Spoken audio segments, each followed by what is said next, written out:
Assalamualaikum warahmatullahi wabarakatuh. Alhamdulillahirabbil alamin wassalatu wassalamu ala asrofil anbiya'i wal mursalin wa ala alihi washabihi ajmain.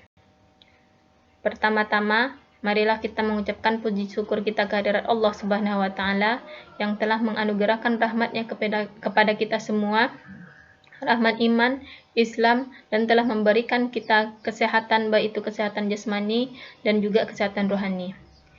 Selawat dan salam marilah kita hadiahkan kepada junjungan alam kita, yakni Nabi besar Nabi Muhammad SAW yang telah membawa kita dari zaman kebodohan menuju zaman yang penuh dengan ilmu pengetahuan yang kita rasakan pada saat ini. Marilah kita mengucapkan salawat kepadanya. Allahumma sholli ala Sayyidina Muhammad wa ala ali Sayyidina Muhammad.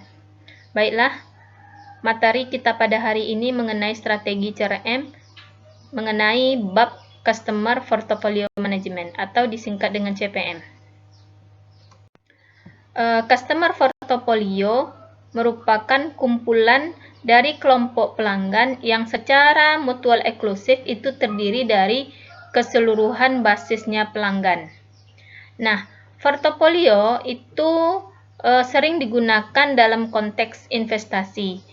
Nah, investasi yang dimaksud di sini berguna untuk menggambarkan pengumpulan aset yang akan dilakukan atau yang dimiliki oleh suatu institusi ataupun suatu individu. Jadi, setiap aset itu perlu dikelola, namun pengelolaannya itu berbeda antara aset satu dengan aset selanjutnya, sesuai dengan perannya dalam strategi investasi pemiliknya. Nah, dalam konsep CRM, aset di sini adalah pelanggan. Jadi yang perlu dikelola merupakan pelanggan. Yang akan diinvestasikan itu adalah pelanggan. Nah, jadi CPM atau Customer Portfolio Pelanggan ini bertujuan untuk mengoptimalkan kinerja dari bisnis suatu perusahaan, apakah itu mengoptimalkan pertumbuhan penjualan, peningkatan profitabilitas pelanggan, ataupun hal lain di seluruh basis pelanggan. Nah, hal ini dilakukan dengan menawarkan proposisi nilai yang berbeda kepada segmen pelanggan yang berbeda juga. Jadi misalnya di luar negeri, bank itu menawarkan atau mengelolakan pelanggannya berdasarkan portofolio. Jadi mereka akan membagi pelanggan mereka menjadi 3 segmen. Segmen yang pertama itu berdasarkan ukuran, apakah ukuran di situ yakni pendapatan dari pelanggannya, ataupun ukuran keluarga, artinya berapa jumlah anggota keluarga. Nah, yang kedua ini berdasarkan segmen umur, dan yang ketiga adalah berdasarkan kelayakan kredit pelanggan. Nah, saya contohkan misalnya berdasarkan segmen umur. Bank itu punya produk yang namanya asuransi. Jadi kalau berdasarkan umur, bank itu akan mengelompokkan umur dari pelanggan mereka itu berdasarkan misalnya berdasarkan umur 20-an, berdasarkan umur 30 sampai 40-an, dan juga berdasarkan umur 50 sampai 60, 70 dan seterusnya. Nah, ketika pelanggan mereka berumur 20-an, di mana umur 20-an ini merupakan usia di mana di situ masih melakukan kuliah, masih mungkin bekerja, namun tidak terlalu banyak pemasukannya dan seterusnya.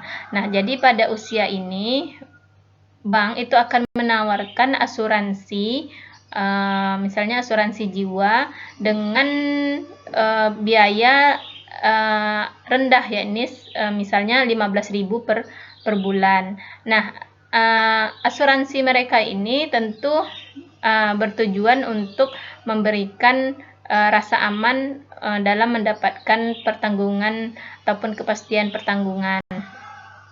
Nah, jadi ketika pelanggannya berumur 30 sampai 40 tahun, mereka akan menawarkan jika mereka punya ataupun telah memiliki asuransi, jadi bank akan menawarkan peningkatan atau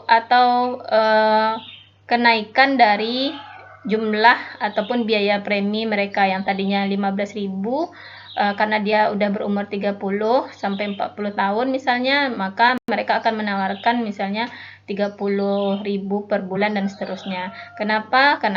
Karena di umur segitu tentu biasanya mereka sudah menikah.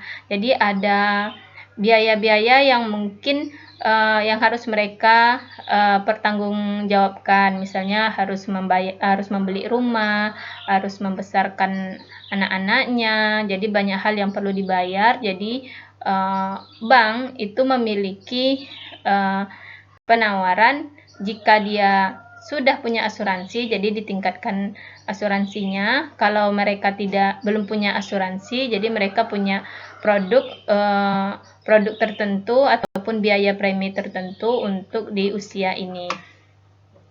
Nah, selanjutnya ketika pelanggannya berumur 50 sampai 60 tahun dan seterusnya, bank juga punya produk ataupun asuransi yang akan ditawarkan kepada mereka yang umur 50 tahun ke atas, dengan biayanya misalnya per bulan 200 atau 300.000 per bulan.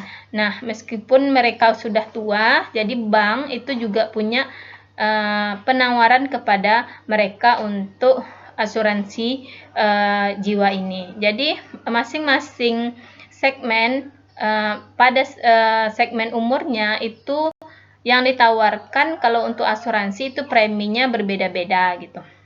Jadi ini salah satu contoh dari CPM ini. Nah, namun pelanggan itu tidak hanya memiliki kebutuhan saja, tapi pelanggan juga memiliki preferensi dan harapan yang berbeda. Dan juga dia memiliki profil pendapatan dan biaya yang juga berbeda. Nah, karena masing-masing pelanggan itu berbeda, maka perusahaan itu harus mengelola pelanggan itu dengan cara yang berbeda pula. Nah, contohnya dalam konteks B2B, pelanggan di sini adalah perusahaan ya. Jadi kelompok pertama ataupun segmen pertama itu akan ditawarkan produk yang bagus. Kemudian kelompok yang kedua akan ditawarkan produk yang standar. Nah, masalahnya jika kelompok yang kedua itu ditawarkan dengan serupa dengan produk yang ditawarkan kepada kelompok pertama, akan mengakibatkan kelompok yang kedua itu akan keluar ataupun bisa jadi dia tidak setuju dengan produk yang ditawarkan karena dia hanya mampu membeli di produk standar. Akibatnya kalau penawarannya dilakukan di produk yang tinggi, maka perusahaan di kelompok yang kedua itu akan keluar dari perusahaan kita dan dia akan menjadi penghancur nilai dari perusahaan. Hal ini dilakukan karena perusahaan itu harus menawarkan proposisi nilai terdiferensiasi atau nilai yang berbeda ke berbagai segmen pelanggan. Nah, jadi siapa itu pelanggan? Jadi pelanggan itu terbagi menjadi dua, ada pelanggan bisnis ataupun pelanggan akhir. Jadi ada B2B, ada juga B2C. Nah, pelanggan bisnis itu terdiri dari produsen, kemudian penjual ataupun retail ya, kemudian organisasi ataupun juga institusi non-profit atau pemerintah. Nah, kalau pelanggan akhir ini terdiri dari individu atau rumah tangga. Nah, jadi ada beberapa strategi yang bisa dilakukan oleh perusahaan untuk mendapatkan CPM atau disiplin dasar yang berguna untuk melakukan CPM ini. Yang pertama adalah market segmentation atau segmentasi pasar. Jadi perusahaan itu harus melakukan siapa ataupun di mana pasar dari perusahaannya. Yang kedua, yakni sales forecasting. Jadi perusahaan akan meramalkan penjualan berdasarkan data-data yang telah mereka punya berdasarkan transaksi penjualan mereka. Kemudian yang ketiga adalah berdasarkan activity based costingnya. Jadi perusahaan harus bisa mengidentifikasi dan menetapkan biaya untuk aktivitas yang telah dilakukannya. Kemudian dia menetapkan berapa biaya ataupun berapa harga produk yang akan dijual. Yang keempat yakni bisa juga dengan menggunakan customer lifetime value estimation, yakni dengan memperkirakan nilai dari pelanggan ataupun nilai hidup pelanggan. Nah, kira-kira pelanggan ini akan bertahan di perusahaan kita itu kira-kira berapa tahun lagi, sama dengan contoh kayak asuransi misalnya. Nah, pelanggan yang berumur 20 sampai 30 tahun itu nanti akan berpindah ke umur yang sesi yang kedua, yakni 30 sampai 40. Nah, ini berapa tahun lagi dia akan mencapai ke sesi kedua gitu. Jadi dihitung nilai CLV-nya. Kemudian bisa juga dengan menggunakan data mining dari data-data perusahaan yang kita punya, kemudian kita manfaatkan terus data mining untuk mendapatkan suatu informasi yang berguna untuk CPM ini.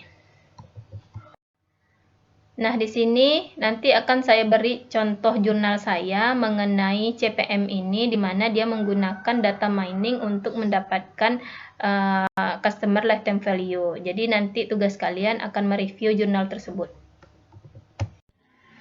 Nah, untuk disiplin dasar yang pertama atau strategi untuk CPM yang pertama ini adalah segmentasi pasar.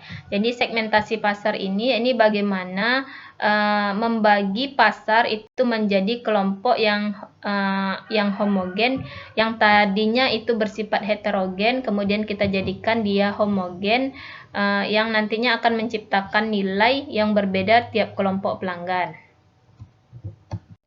Nah, ada beberapa variabel ataupun kriteria dalam melakukan segmentasi pasar. Ada yang variabel ataupun atribut di sini ya. Atribut demografi, ada atribut geografi, ada juga atribut psikografi. Nah, pada demografi itu kita bisa lihat kita bisa segmen berdasarkan umur, berdasarkan jenis kelamin, kemudian status pendidikan, ukuran keluarga, status pernikahan, kemudian berdasarkan umur ataupun pendidikannya, pendapatan dari rumah tangganya, kemudian agama, negara, dan seterusnya. Kemudian dari atribut geografi kita bisa juga segmenkan pelanggan itu berdasarkan negaranya, berdasarkan kota, berdasarkan kode pos, dan seterusnya. Kemudian juga selain itu kita juga bisa menggunakan atribut psikografi berdasarkan lifestyle-nya dan juga berdasarkan personalnya.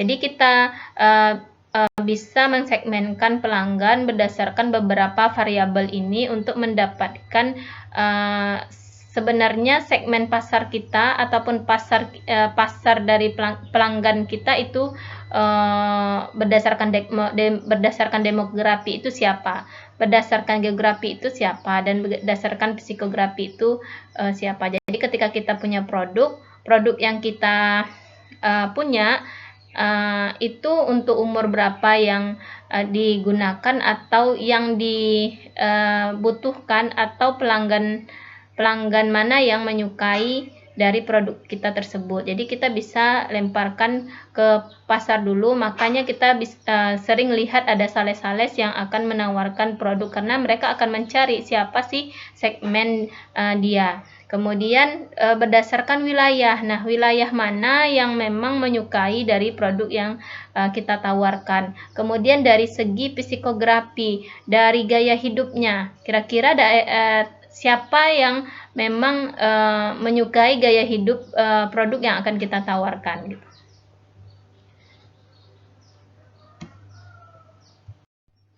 Nah, proses segmentasi ini terdiri dari beberapa tahapan. Yang pertama, kita identifikasi bisnis kita saat ini. Bisnis kita tentang bisnis apa, kita menghasilkan produk atau jasa apa. Kemudian yang kedua, kita identifikasi variabel segmentasi yang relevan. Jadi variabel segmentasi apa yang perlu kita gunakan? Apakah demografi, apakah geografi, ataupun psikografi yang akan kita gunakan. Kemudian yang ketiga, kita analisa pasar dengan menggunakan beberapa variabel. Nah, kemudian yang keempat, kita nilai beberapa segmen pasar tadi. Jadi segmen pasar mana yang memang menjadi segmen pasar untuk perusahaan kita. Kemudian baru kita pilih target pasar yang akan kita layani. Nah, ini salah satu contoh penelitian mengenai segmentasi pelanggan, di mana pada penelitian ini peneliti menggunakan atribut ataupun variabel demografi. Nah, item yang digunakan itu terdiri dari gender, kemudian age, education, occupation, area of residence, dan electronic banking usage. Nah, masing-masing atribut dikategorikan menjadi beberapa kategori. Contohnya kayak gender itu terdiri dari kategori jenis kelamin laki-laki dan perempuan. Kemudian umur atau age, ya ini terdiri dari beberapa, itu terdiri dari 6 kategori, yakni umur yang kurang dari 20 tahun, umur di antara 20 sampai 30, umur di antara 31 sampai 40 tahun, dan seterusnya. Kemudian juga atribut education, pendidikan juga dikategorikan menjadi beberapa di antaranya, yakni kategori pelanggan yang belum atau pelanggan yang masih dalam tahap sekolah, ya, below undergraduate, kemudian yang undergraduate, kemudian yang masternya, yang doktornya, dan juga yang other. Mungkin other ini kayak D1, D2, dan seterusnya. Kemudian juga occupation, di mana di sini juga terdiri dari apakah dia bekerja, apakah tidak, apa dia sebagai student, apa dia sebagai staf pemerintah, dan seterusnya. Yang kedua adalah metode peramalan penjualan atau metode sales forecasting. Nah, pada metode sales forecasting ini ada beberapa metode yang bisa dilakukan, yakni metode kualitatif, metode rangkaian waktu atau time series, dan juga metode kasual ataupun sebab akibat. Nah, pada metode kualitatif, perusahaan bisa menggunakan survei dan juga estimasi tim penjualan. Nah, survei ini dilakukan dengan cara mencari masukan atau pendapat dari konsumen yang berpengaruh terhadap rencana pembelian pada saat periode observasi atau survei ini. Jadi, survei ini dapat dilakukan dengan menyebar kuesioner ataupun juga dengan wawancara langsung atau lewat telepon. Nah, yang kedua yakni dengan cara estimasi tim penjualan. Jadi setiap penjual ataupun sales itu mereka akan meramalkan tingkat penjualan di daerah masing-masing, kemudian selanjutnya digabung hasil peramalan dari setiap penjual, baik itu tingkat provinsi ataupun juga tingkat nasional. Kemudian didapatlah hasil dari gabungan peramalan dari setiap penjual tersebut atau setiap sales tersebut. Yang kedua adalah metode time series ataupun rangkaian waktu. Nah, metode ini merupakan metode yang menghubungkan keterkaitan antara variabel dependen atau variabel yang akan kita cari dengan variabel independen ataupun variabel yang mempengaruhinya. Kemudian dihubungkan dengan waktu mingguan, bulan, ataupun tahunan. Jadi data time series ini kan data histori. Jadi dalam metode time series ini variabel yang akan kita cari itu adalah berupa waktu. Jadi untuk menggunakan metode peramalan ini, kita ataupun perusahaan itu bisa menghitung menggunakan metode salah satunya yakni moving average, kemudian exponential smoothing, kemudian time series decomposition. Yang ketiga adalah metode kausal ataupun metode sebab akibat. Nah, metode kausal ini merupakan metode peramalan yang bersifat kuantitatif, di mana metode ini didasarkan pada keterkaitan antara variabel yang akan kita hitung atau yang akan diperkirakan dengan variabel lain yang nantinya akan mempengaruhinya. Namun variabelnya ini bukan dalam bentuk waktu. Jadi untuk menghitung atau meramalnya, kita menggunakan metode seperti regresi ataupun indikator utama. Yang ketiga adalah activity based costing. Ini ada penelitian mengenai activity based costing ini. Judul penelitiannya analisis penerapan activity based costing system dalam menentukan harga pokok kamar pada Hotel Bellagry dan Convention di Sorong. Nah, studi kasusnya di sini mengenai perhotelan atau tentang penyediaan jasa, di mana jasa yang disediakan itu jasa penginapan, kemudian makan minum, serta fasilitas lainnya kayak misalnya laundry dan seterusnya. Nah, dalam menentukan harga dari setiap kamar, karena masing-masing hotel itu punya tipenya, ada tipe superior, deluxe, premier, junior suite, dan seterusnya, tentu dia harus menentukan aktivitas apa saja yang dilakukan oleh pihak hotel sehingga mengeluarkan biaya. Nah, dengan aktivitas-aktivitas tersebutlah maka didapatlah berapa harga per kamar dari ataupun per jenis kamar di hotel tersebut. Nah, aktivitas yang diidentifikasikan pada kasus ini adalah ada 8 aktivitas. Yang pertama ada aktivitas penginapan tamu, kemudian aktivitas laundry, aktivitas pemberian makan pagi, aktivitas listrik, aktivitas air, aktivitas penyusutan, dan aktivitas penggajian. Nah, dari aktivitas yang telah diidentifikasi tersebut, maka dapatlah harga pokok dari kamar. Salah satunya kalau di contoh ini adalah harga kamar ataupun harga pokok kamar superior. Jadi ini didapat dari teknik ataupun metode activity based costing ini. Didapatlah total biaya, biaya tidak langsung, total biaya langsung, kemudian biaya untuk kamar superior, jumlah kamar yang terjual untuk superior, maka didapatlah dengan metode ABC ini, dapatlah harga pokok kamar superior ini misalnya sebesar Rp538.032. Nah, dengan menggunakan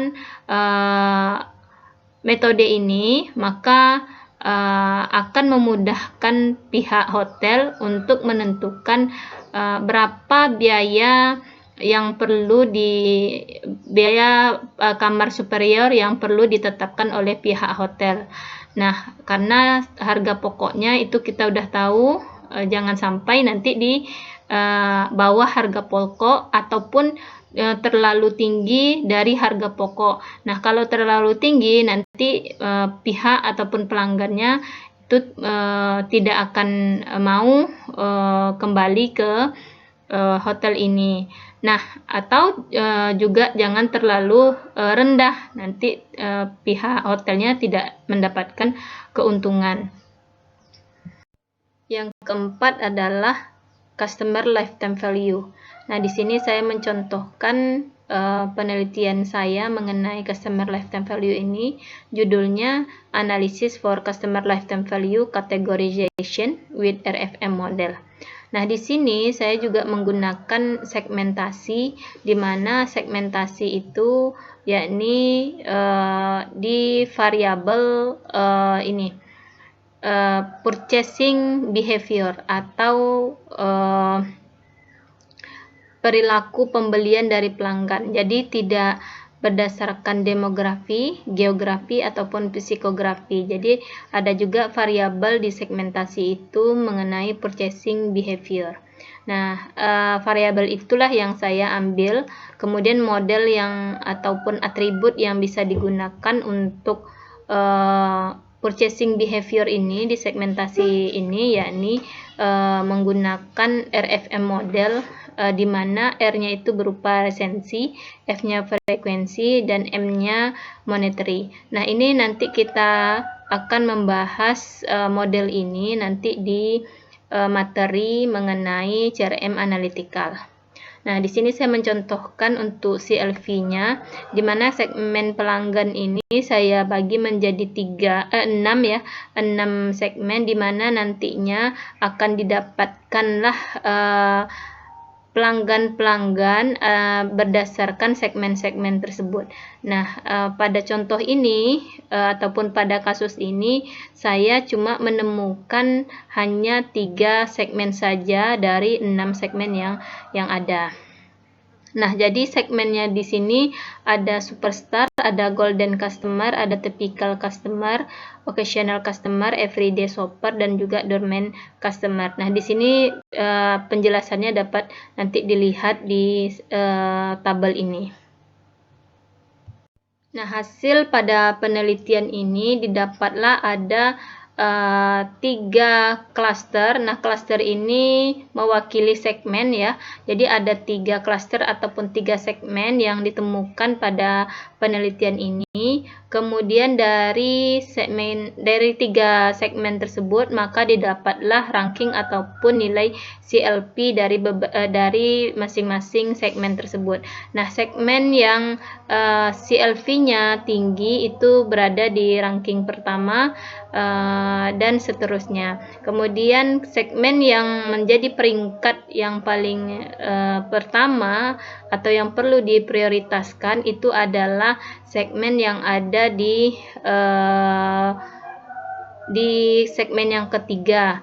Nah, karena nilai CLV ataupun nilai ranking CLV-nya itu yakni 1.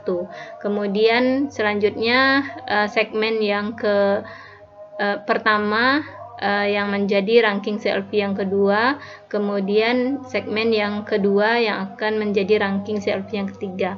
Nah, dari sini kita bisa menentukan per segmen bagaimana cara memperlakukan segmen-segmen pelanggan tersebut.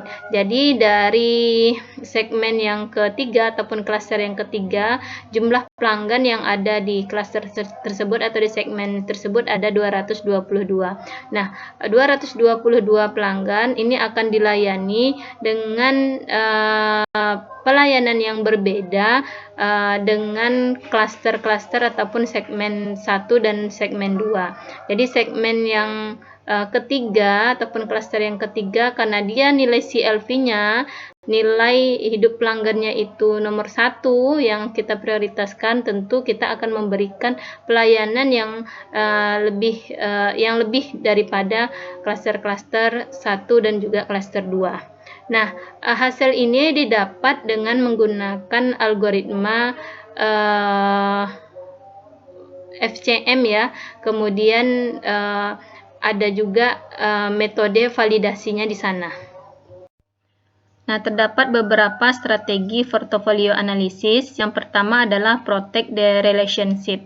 Nah, customer itu bisa menarik perhatian kompetitor atau pesaing. Jadi bagaimana caranya perusahaan itu memberikan perhatian kepada pelanggan, karena bisa jadi dia minta perhatian ke pesaing sehingga pesaing itu akan memberikan pelayanan kepada pelanggannya itu dengan nilai yang lebih tinggi daripada perusahaan kita. Yang kedua adalah re-engineer the relationship. Nah, pada strategi ini, bagaimana caranya pelanggan yang tidak lagi menguntungkan itu dapat dijadikan pelanggan yang menguntungkan jika biaya untuk melayaninya itu masuk akal ataupun dapat ditekan oleh perusahaan. Yang ketiga adalah strategi enhance the relationship. Jadi bagaimana caranya menerapkan upselling dan cross-selling guna memindahkan pelanggan ke tangga yang lebih tinggi. Nah, kita sudah bahas mengenai cross-selling dan upselling. Ini di mana cross-selling ini menjual produk yang kaitannya dengan produk lain. Kemudian upselling itu menjual produk yang kualitas ataupun harganya lebih tinggi dari yang ditawarkan oleh pelanggan. Jadi strategi upselling dan cross-selling ini bisa meningkatkan profitabilitas pelanggan yang tadinya hanya membeli satu produk saja. Jadi dengan menggunakan cross-selling, maka dia tertarik untuk membelikan produk yang biasanya juga dibeli oleh orang lain. Selanjutnya adalah harvest the relationship. Jadi strategi ini digunakan oleh perusahaan dalam memanfaatkan pendapatan dari pelanggan lama untuk mengembangkan hubungan dengan pelanggan baru. Jadi pada strategi ini digunakan untuk pelanggan yang sudah sampai di tahap yang maksimum atau di tahap paling tinggi dari pelanggan itu adalah advokat. Nah, strategi selanjutnya adalah end the relationship. Jadi jika customer itu tidak lagi menguntungkan, kita bisa menganalisis pelanggan tersebut, kemudian kita lakukan pemecatan customer, itu bahasanya ya.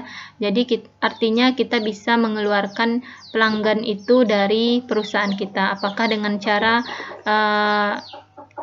cara kita tidak memberi dia diskon lagi, dan seterusnya, karena memang pelanggan tersebut itu tidak menguntungkan perusahaan.